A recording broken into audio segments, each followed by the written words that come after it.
Zoo ಅಲ್ಲಿ 2 ಹುಲಿ ಸತ್ತೋಯ್ತು. ಈಗ 1 ತಿಂಗಳು 2 ಹುಲಿ ಸತ್ತೋಯ್ತು. ಹಾಗೆ ಇಲ್ವಾಲ್ದಲ್ಲಿ 5 ಹುಲಿ ಸಂರಕ್ಷಣೆ ಮಾಡ್ತಿದ್ರು, ಅದು 5 ಮರಿಗಳು ಸತ್ತೋಯ್ತು.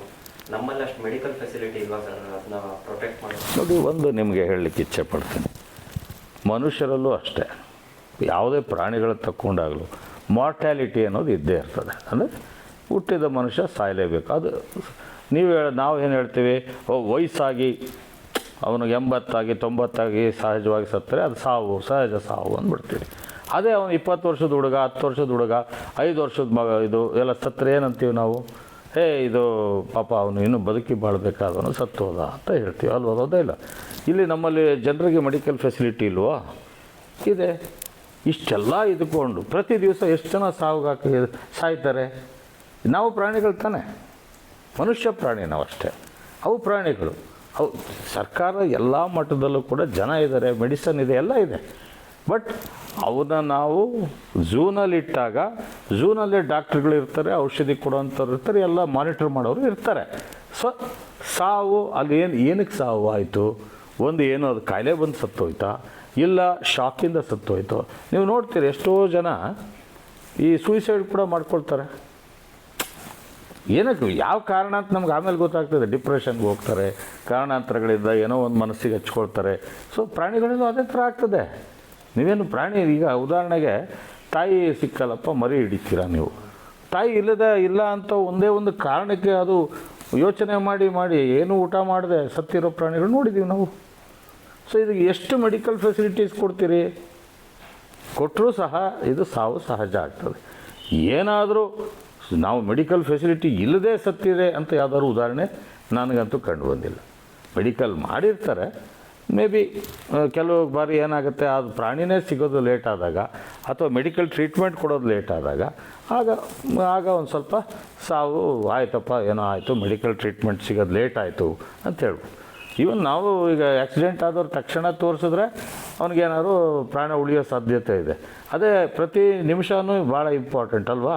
ನಾವು ಮನುಷ್ಯರು ಆಕ್ಸಿಡೆಂಟ್ ಆದಾಗ ತಕ್ಷಣ ತಗೊಂಡೋಗಿ ಈ ಹಾಸ್ಪಿಟ್ಲೆ ಇಲ್ವಾ, ಇನ್ನೊಂದು ಹಾಸ್ಪಿಟ್ಲಿಗೆ ಹೋಗಿ, ಇನ್ನೊಂದು ದೊಡ್ಡ ಆಸ್ಪತ್ರೆಗೆ ಹೋಗಿ, ದೊಡ್ಡ ಡಾಕ್ಟ್ರ್ ಹತ್ರ ತೋರಿಸಿ ಅಂತೆಲ್ಲ ಮಾಡ್ತೀವಿ. ಸೊ ಪ್ರಾಣಿಗಳಲ್ಲೂ ಅದನ್ನು ಮಾಡ್ತೀವಿ. ಬಟ್ ಕಾಡಿನಲ್ಲಿ ನಾವು ಏನು ಟ್ರೀಟ್ಮೆಂಟ್ ಕೊಡ್ತೀವಿ ಮತ್ತು ಝೂಗಳಲ್ಲಿ ಏನು ಟ್ರೀಟ್ಮೆಂಟ್ ಕೊಡ್ತೀವಿ, ಅದಕ್ಕೆ ಆದಂಥ ವೈದ್ಯಾಧಿಕಾರಿಗಳು ಇರ್ತಾರೆ, ಅದಕ್ಕೆ ಆದಂಥ ತಂಡ ಇದೆ. ಅದನ್ನು ನೋಡ್ಕೊಳ್ಳೋಕ್ಕೆ ನಮ್ಮ ಹಿರಿಯ ಅರಣ್ಯ ಇಲಾಖೆ ಸಿಬ್ಬಂದಿಗಳಿದ್ದಾರೆ, ಸಿಬ್ಬಂದಿ ಇದೆ, ಮಾಡ್ತಾರೆ. ಆದರೆ ಇನ್ನೂ ಹೆಚ್ಚಿನ ಪ್ರಮಾಣದಲ್ಲಿ ನೀವು ಹೇಳೋದು ಸಾವು ಭಾಳ ಆಗ್ತಾಯಿದೆ ಇತ್ತೀಚಿನ ದಿನಗಳಿಲ್ಲ ಅಂದಾಗ ಒಂದು ಕಡೆ ನೋಡಿ ನಾವು ಅವಲೋಕನೆ ಮಾಡಿಕೊಂಡು ಯಾವ ರೀತಿ ಇದನ್ನು ಕಡಿಮೆ ಮಾಡೋ ನಿಟ್ಟಿನಲ್ಲಿ ಅಥವಾ ಅಸಹಜ ಸಾವುಗಳೇನಾದ್ರು ಇದ್ದರೆ ಅದನ್ನು ತಪ್ಪಿಸೋ ನಿಟ್ಟಿನಲ್ಲಿ ನಾವು ಕ್ರಮ ಕೈಗೊಳ್ಬೇಕಾಗ್ತದೆ. ಅದೇನೇ ಕೇಳಿದಂದ್ರೆ ಸರ್, ಒಂದೇ ತಾಯಿದು 4 ಮರಿ ತಂದು ಸೇಫ್ಟಿ ಮಾಡ್ತಾರೆ, ಆದರೆ ಅದನ್ನ ಪ್ರೊಟೆಕ್ಟ್ ಮಾಡೋಕ್ಕಾಗಿಲ್ಲ. ಅದು ತಾಯಿಯಿಂದ ಬೇರ್ಪಟ್ಟಿದ್ದಕ್ಕೆ ಅದು ಡಿಪ್ರೆಷನ್ಗಾಗಿ 100%. ಈಗ ನಾನು ಹೇಳ್ತೀನಲ್ಲ, 2 ವರ್ಷಗಳವರೆಗೂ ಕಣ್ಣು ಫಸ್ಟ್ ಕುರುಡ, ನಿಮ್ಗೆ ಗೊತ್ತಲ್ಲ, ಹುಲಿ ಹುಟ್ಟಿದಾಗೆಲ್ಲ ಕಣ್ಣು ಕಾಣಲ್ಲ. ಅದಕ್ಕೆ ಕಂಡು ಮೇಲೆ ಸಂಪೂರ್ಣವಾಗಿ ತಾಯಿನ ಅವಲಂಬಿಸಿರ್ತದೆ. ಮತ್ತು ಅದಕ್ಕೆ ಊಟಕ್ಕೆಲ್ಲ ತಾಯಿಲೇ ಅವಲಂಬಿಸಿರ್ತದೆ. ಆಮೇಲೆ ಒಂದು ಸಾರಿ ಮಾನವನ ಸ್ಪರ್ಶ ಆದಾಗ ಅಲ್ಲಿ ಒಂಥರ ಶಾಕ್ ಆಗ್ತದೆ ಅವಕ್ಕೆ. ಯಾವುದೇ ಪ್ರಾಣಿ ತಗೊಳ್ಳಿ, ನೀವೇನು ಸಾಕೋ ಪ್ರಾಣಿ ನಾಯಿನ ತರ್ನಿ, ಅದಕ್ಕೇನು ತಕ್ಷಣ ನಿಮ್ಮನ್ನು ಒಪ್ಕೊಳ್ಳಲ್ಲ, ಅದು ಕ್ರಮೇಣ ನಿಧಾನವಾಗಿದೆ. ಸೊ ಇದು ಊಟ ಬಿಟ್ಬಿಡ್ತಪ್ಪ 2-3 ದಿವಸ ಅಂದಾಗ, ಸೊ ನ್ಯಾಚುರಲಿ ನಮ್ಮಲ್ಲಿ ಏನಾಗುತ್ತೋ, ಊಟ ಬಿಟ್ಟರೆ ನಮಗೇನಾಗುತ್ತೆ, ಸಣ್ಣ ಮಕ್ಕಳು ಊಟ ಮಾಡೋದಿಲ್ಲಪ್ಪ ವಾರಗಟ್ಟಲೆ ಅಂದರೆ ಏನು ಮಾಡ್ತೀವಿ ನಾವು? ಏನೇನೋ ಪ್ರಯತ್ನ ಮಾಡ್ತೀವಿ ನಾವು. ಸೊ ಅಲ್ಲಿಗೂ ಕೂಡ ತಾಯಿನ ದೊಡ್ಡವರೇ ಕೂಡ ಸಂಬಂಧಗಳಲ್ಲಿ ಅವ್ರಿಗೆ ಏರುಪೇರು ಆದಾಗ ಅವರು ಸಾವು ಅನುಭವಿಸ್ತಾರೆ. ಅಂದರೆ ದೊಡ್ಡ ವಯಸ್ಸಿನವರೇ ಇರಲಿ, ಇದು ಸಣ್ಣ ಮಕ್ಕಳು. ಸೊ ಅದಕ್ಕೆ ಊಟ ಇಲ್ಲ, ಮತ್ತೊಂದಿಲ್ಲ, ಮತ್ತು ಅದಕ್ಕೆ ಅವಲಂಬಿತ ತಾಯಿ ಇಲ್ಲ. ನಮ್ಮ ಕಡೆ ಹಳ್ಳಿ ಕಡೆ ಹೇಳ್ತಾರೆ, ಜಂಗ್ ಹಿಡಿದು ಬಿಟ್ಟಿದೆ ಪಾಪ, ತಾಯಿ ಇಲ್ಲದೆ ಕುರುಕ್ತಾ ಇದೆ ಅಂತ ನಾವು ಹೇಳ್ತೀವಿ. ಸೊ ಸತ್ತೋಗ್ತದೆ. This is also one of the reason. ಬರೀ ಮೆಡಿಕಲ್ ರೀಸನ್ ಒಂದೇ ಅಲ್ಲ, ನಾವು ಕೇವಲ ಮೆಡಿಕಲ್ ಟ್ರೀಟ್ಮೆಂಟ್ ಕೊಡಲಿಲ್ಲ ಅವರು ಸತ್ತೋಯ್ತು ಅನ್ನೋದು ತಪ್ಪಾಗ್ತದೆ. ನೀವು ಹುಲಿ ಟೆರಿಟರಿ ಬಗ್ಗೆ ಕೇಳ್ತಾ ಇದ್ದೀರಲ್ಲಪ್ಪ, ಈಗ ನಮ್ಮಲ್ಲಿ ಹುಲಿ ಗಣತಿ ಕೆಲಸ ತಗೊಂಡಿದೆ. ಇಡೀ ರಾಜ್ಯದಲ್ಲಿ, ದೇಶದಲ್ಲಿ ಹುಲಿ ಗಣತಿ ಕೆಲಸ 4 ವರ್ಷಕ್ಕೊಮ್ಮೆ ಮಾಡ್ತಾರೆ. ಅದರ ಸಂತತಿ ಕೂಡ, ಸಂಖ್ಯೆ ಎಷ್ಟು ಅಂಥೇಳಿ ಇನ್ನೊಂದು 4-5 ತಿಂಗಳಲ್ಲಿ ನಿಮಗೆ ಅದನ್ನು ಹೇಳ್ತಾರೆ. ಸೊ ಈಗ 600ಕ್ಕೆ ಹೆಚ್ಚು ಹುಲಿ ಅಂತ ಈಗಾಗಲೇ ಅಂದಾಜಿಗೆ ಬಂದಿದೆ ನಮಗೆ. ಸೊ ಟೆರಿಟರಿ ಇದಕ್ಕೆ ಎಲ್ಲಿ ಬೇಕು?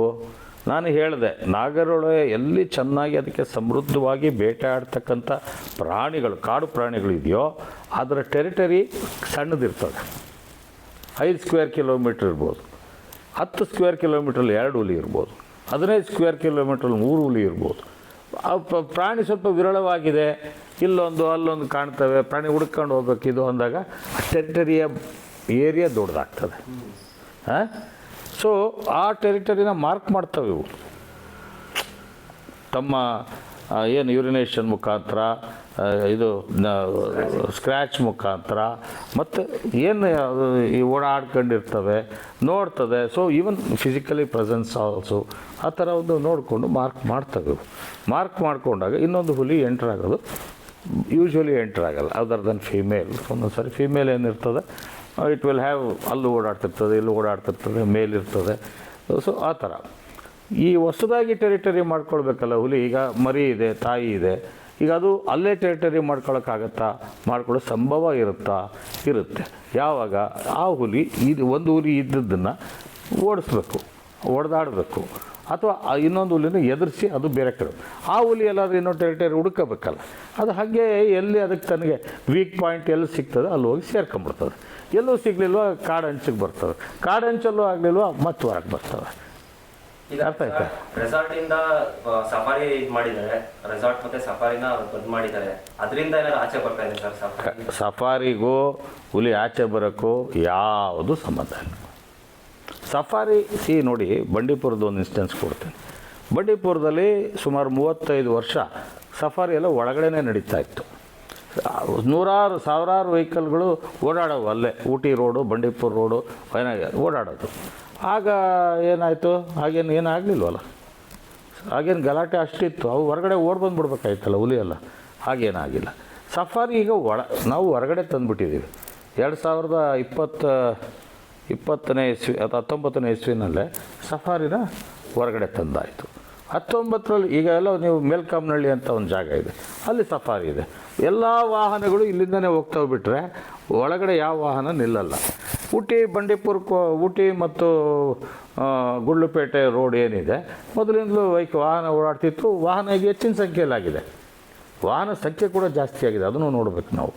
ಸೊ ಅದರಿಂದ ಸಫಾರಿ ನಿಲ್ಲಿಸೇ, ಈ ಸಫಾರಿಯಿಂದನೇ ಈ ಹುಲಿಗಳು ಹೊರಗಡೆ ಬರ್ತಾಯಿದೆ ಅನ್ನೋದು ಅದು ಸಂಪೂರ್ಣವಾಗಿ ತಳ್ಳಹಾಕುವಂಥ ವಿಷಯ. ಬಟ್ ಸಫಾರಿ ಕೂಡ ಈಗ ತೀವ್ರತೆ ನೋಡಬೇಕು. ಸಫಾರಿಯ ತೀವ್ರತೆ ಜಾಸ್ತಿ ಆದಾಗ ಖಂಡಿತವಾಗಿಯೂ ಅಲ್ಲಿ ಸ್ವಲ್ಪ ಡಿಸ್ಟರ್ಬೆನ್ಸ್ ಆಗ್ತದೆ. ಕೆಲವು ಹುಲಿಗಳು ಹೊಂದ್ಕೊಂಡ್ಬಿಡ್ತವೆ. ನಾವು ಹೇಳ್ತೀವಿ, ಸಫಾರಿಗೆ ಹೋದವಪ್ಪ, ಅದು ಸಿಕ್ತು, ಇದು ಸಿಕ್ತು, ಅದೇನೋ ಒಂದು ಹೆಸರಿಟ್ಟಿರ್ತಾರೆ ಜನ.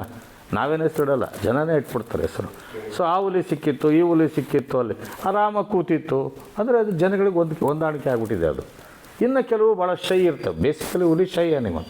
ಸೊ ಅವು ಹಿಂದೆ ಹೋಗ್ತವೆ, ಕಾಣಿಸ್ಕೊಳ್ಳೋದೇ ಇಲ್ಲ, ಅವು ಸ್ವಲ್ಪ ದಿವಸ ಹೋಗ್ತವೆ.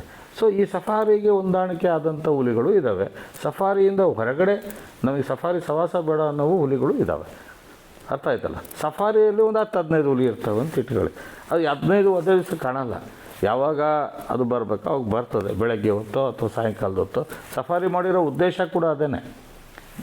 ಇಡೀ ದಿವಸ ಕೆಲವು ಭಾಗದಲ್ಲಿ ನಾನು ಮಹಾರಾಷ್ಟ್ರ ಟಡಾಬಾಗ್ ಹೋಗಿದ್ದೆ, ಕಾರ್ಬೆಟ್ಟಲ್ಲಿ, ಬಂಧವ್ಘರಲ್ಲಿ, ಮತ್ತು ರಣಥಂಬೂರಲ್ಲಿ.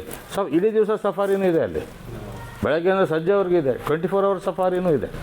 ಸೊ ಆ ಸಂದರ್ಭದಲ್ಲಿ ಏನಾಗ್ತಾಯಿದೆ ಅದನ್ನು ನಾವು ವೈಜ್ಞಾನಿಕವಾಗಿ ಇದೊಂದು ಸ್ಟಡಿ ಮಾಡೋದು ಅಗತ್ಯ ಇದೆ.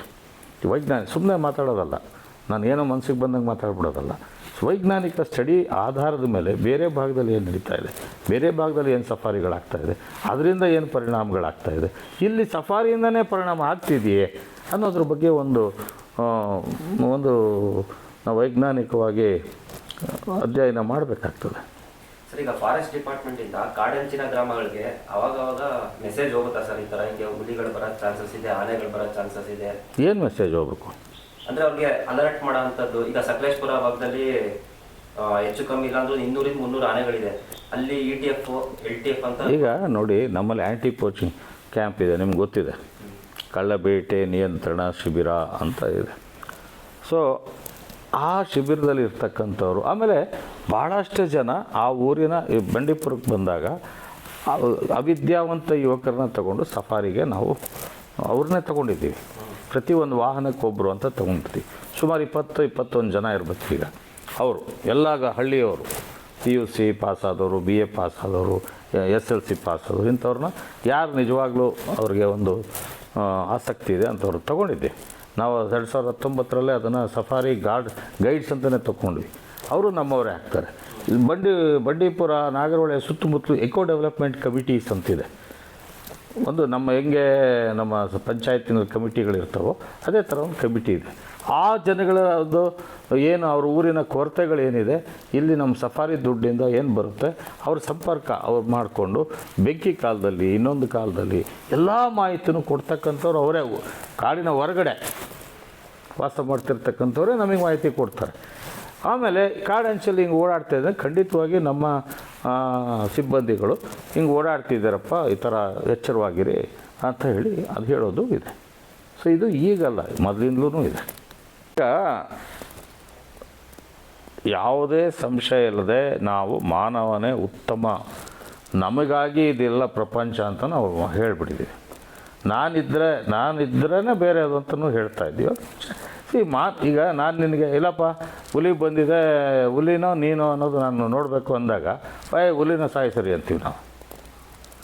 ಇದು ವಿಜ್ಞಾನಿಗಳೇ ಹೇಳ್ತಾರೆ, ಹುಲಿ ಹೆಚ್ಚಿನ ಪ್ರಮಾಣದಲ್ಲಿ ಆಗಿ ಸಾಯಿಸಿ. ಬೇರೆ ದೇಶಗಳಲ್ಲಿ ಇದೆ ಇದು ಕಲ್ಲಿಂಗ್ ಅಂತ ನಾವೇನು ಕರಿತೀವಿ, ಆಫ್ರಿಕಾ ದೇಶದಲ್ಲಿದೆ.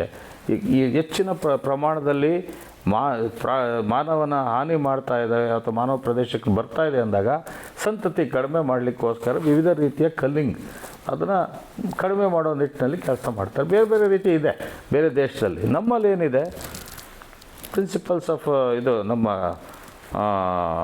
ಪ್ರಿನ್ಸಿಪಲ್ಸ್ ಪ್ರಕಾರ ಅಥವಾ ಕಾನ್ಸ್ಟಿಟ್ಯೂಷನ್ ಪ್ರಕಾರ 51A ಪ್ರಕಾರ ಹುಲಿ ನಮಗೆ ಪ್ರಾಣಿಗಳಿಗೂ ಇರ್ತಕ್ಕಂಥ ಹಕ್ಕಿದೆ ಅಂತ ನಾವು ಹೇಳ್ತೀವಿ. ನಮ್ಮ ಜೊತೆ ಎಲ್ಲ ಪ್ರಾಣಿಗಳಿಗೂ ಒಂದೇ ಅಂತ ನಾವು ಹೇಳ್ತೀವಿ. ಸೊ ಮಾನವ ಮತ್ತು ಪ್ರಾಣಿ ಬಂದಾಗ ಯಾವತ್ತೂ ಮಾನವನೇ ಉಪ್ಪರ್. ಡಿಸಿಷನ್ ಮೇಕರ್ ನಾವೇ ತಾನೆ, ಇರಬೇಕಾ ಬೇಡ ಅಂತ ನಾವು ಹೇಳ್ಬೇಕು ತಾನೆ. ಈ ಹಂದಿಗಳು ಜಾಸ್ತಿ ಆಯ್ತಪ್ಪ, ಹಂದಿಗಳನ್ನ ಕಡಿಮೆ ಮಾಡೋ ನಿಟ್ಟಿನಲ್ಲಿ ಕೇಂದ್ರ ಸರ್ಕಾರನೇ ಒಂದು ಆದೇಶ ಹೊರಡಿಸ್ತು, ಇಲ್ಲ ಅದನ್ನು ಕೊಲ್ಲೋದಕ್ಕೆ ಅವಕಾಶ ಕೊಡಬೇಕು ಹಂದಿಗಳನ್ನ ಈಗಂತೂ ಹಂದಿಗಳು ಎಲ್ಲ ಕಡೆ ಇದೆ. ನಂಜನಗೂಡು ಭಾಗಕ್ಕೆ ಹೋದರೆ ಪಾಪ ರೈತರು ಅಳ್ತಾರೆ, ಬಟ್ ಮುಟ್ಟಂಗಿಲ್ಲ, ಸಾಯಿಸಿದ್ರೆ ಕೇಸ್ ಹಾಕ್ಬೋದಾಗಿತ್ತು. ಈಗ ಒಂದು ಇಲ್ಲ ಅದನ್ನು ಕಡಿಮೆ ಮಾಡಲಿಕ್ಕೆ ಯಾವ ಹಂದಿಗಳು ತೋಟ ನುಗ್ತಾವೋ ಅದನ್ನು ಸಾಯಿಸೋಕ್ಕೆ ಅದರಲ್ಲಿ ಸುಮಾರು ಇದಿದೆ. ಅದು ಗರ್ಭ ಆಗಿರಬಾರ್ದು, ಮತ್ತೊಂದು ಏನೇನೋ ಇದೆ. ಬಟ್ ಆದ್ರೂ ಒಂದು ಸಾಯಿಸಬೇಕು ಅಂತ ಒಂದು ತೀರ್ಮಾನ ತಗೊಂಡಿದೆ ಸರ್ಕಾರ. ಇದೇ ನಿಟ್ಟಿನಲ್ಲಿ ಕೆಲವು ರಾಜ್ಯಗಳಿಂದ ಹುಲಿ ಸಂತತಿ ಜಾಸ್ತಿ ಆಗಿದೆ, ಅದನ್ನು ಕಡಿಮೆ ಮಾಡೋ ನಿಟ್ಟಿನಲ್ಲಿ ಕ್ರಮ ಕೈಗೊಳ್ಳಬೇಕು. ಸಾಯಿಸೋದು ಒಂದೇ ಕ್ರಮ ಅಲ್ಲ. ಈಗ ಬೇರೆ ದೇಶಕ್ಕೆ ಕೊಡ್ಬೋದು, ಬೇರೆ ನಮ್ಮ ರಾಜ್ಯಗಳಲ್ಲಿ ಹುಲಿ ಬೇಡಿಕೆ ಇದ್ದರೆ ಕೊಡ್ಬೋದು, ಬೇರೆ ಝೂಗಳಿಗೆ ಬೇಡಿಕೆ ಇದ್ದರೆ ಕೊಡ್ಬೋದು. ಸೊ ಈ ಥರ ಸರ್ಕಾರ ತೀರ್ಮಾನ ತಗೊಳ್ಬೇಕಾಗ್ತದೆ. ಬರೀ ಹಿಡಿದು ಬೇರೆ ಕಡೆ ಕಳಿಸೋವಂಥದ್ದು, ಹಿಡಿದು ಸುಮ್ಮನೆ ನಾವು ಇಟ್ಕೊಂಡು ಅದಕ್ಕೆ ಒಂದೊಂದು ಆನೆ ಸಾಕಬೇಕಾದ್ರೆ ಲಕ್ಷಾಂತರ ರೂಪಾಯಿ ಬೇಕು.